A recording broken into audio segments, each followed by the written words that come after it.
قائد عبد اللاوي وإيسو في الشباك في القائم الثاني.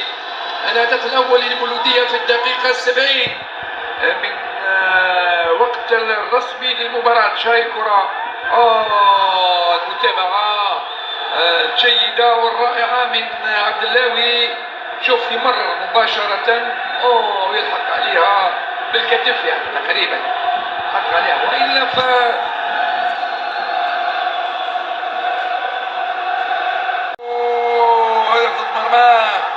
من المدافع لبرد واتيتيك في هدفين مقابل هدفين 5 دقائق قبل نهاية المباراة. توزيعة حايف والخروج غير موفق من سحنون. مش عارف إذا كان دهيري أو خربوش.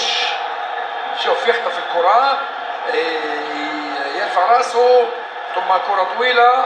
نعم، بندومة عبد الله مباشرة في الشباك. هدفان مقابل هدفين، يتغير كل شيء وبقى الوقت. 5 دقائق ووقت بدل ضايع آخر.